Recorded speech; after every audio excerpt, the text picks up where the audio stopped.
முதல் வாசகம் எசேக்கியேல் நூலிலிருந்து வாசகம். அதிகாரம் 37, இறை வசனங்கள் 21 28 முடிய. அவர்களுக்கு சொல், தலைவராகிய ஆண்டவர் கூறுவது இதுவே: இதோ, நான் இஸ்ரேலர் சிதறுண்ட நாடுகளிலிருந்து அவர்களை அழைத்து எம்மருங்கினின்றும் கூட்டிச் சேர்த்து அவர்களின் சொந்த நாட்டிற்கு கொணர்வேன். இஸ்ரேலின் மலைகள் மீது அவர்களை ஒரே நாட்டினர் ஆக்குவேன். அவர்கள் எல்லாருக்கும் ஒரே அரசன் இருப்பான்.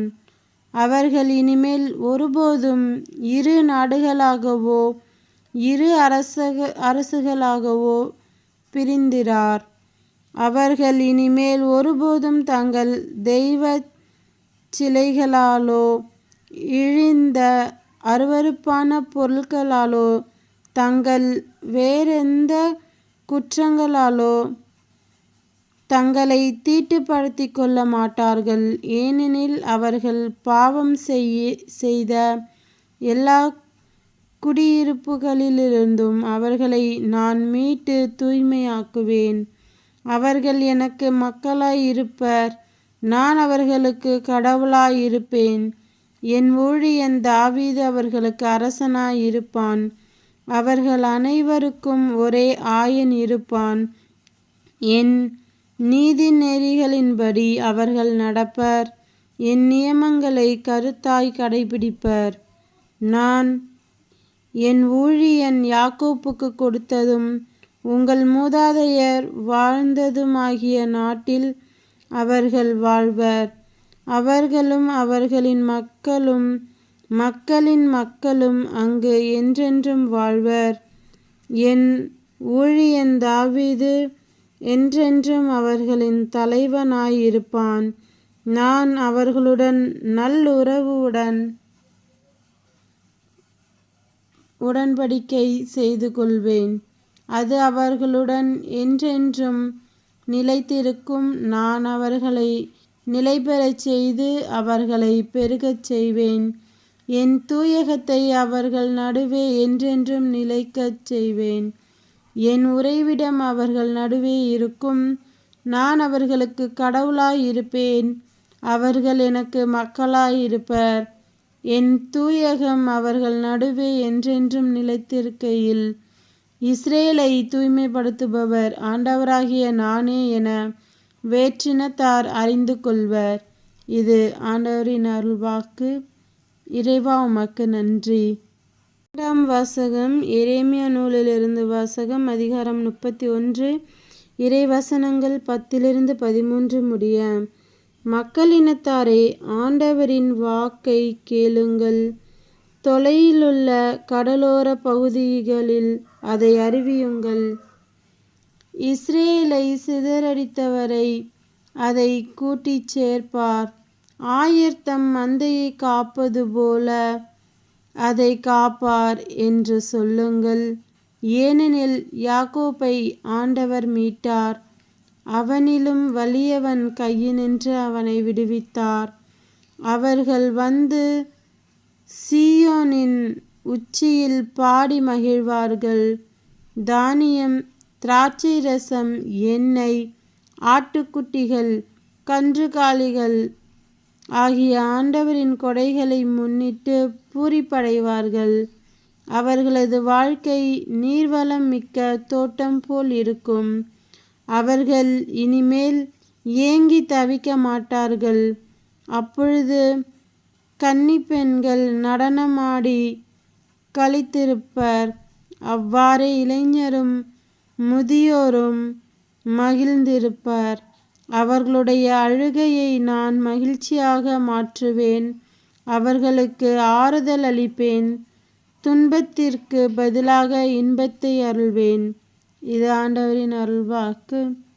இறைவா, உமக்கு நன்றி. நற்செய்தி வாசகம். புனித யோவான் எழுதிய நற்செய்தியிலிருந்து வாசகம். அதிகாரம் 11, இறை வசனங்கள் 45 57 முடிய. மரியாவிடம் வந்திருந்த யூதர் பலர் இயேசு செய்ததைக் கண்டு அவரை நம்பினர்.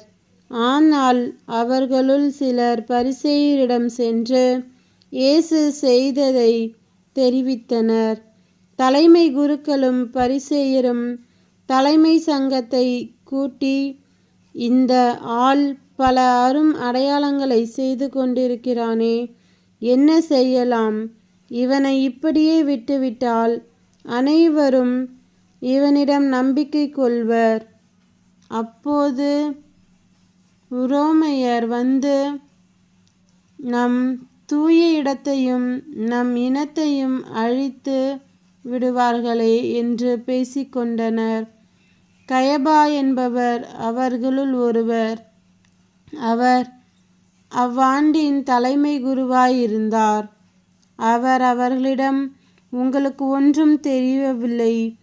இனம் முழுவதும் அழிந்து போவதை விட ஒரு மனிதன் மட்டும் மக்களுக்காக இறப்பது நல்லது என்பதை நீங்கள் உணரவில்லை என்று சொன்னார். இதை அவர் தாமாக சொல்லவில்லை.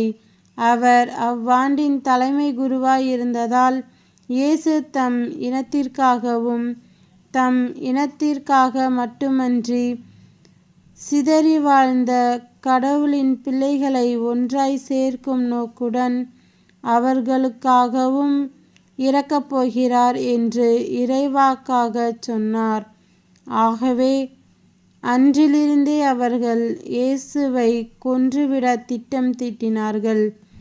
அது முதல் இயேசு யூதர்களிடையே வெளிப்படையாக நடமாடவில்லை.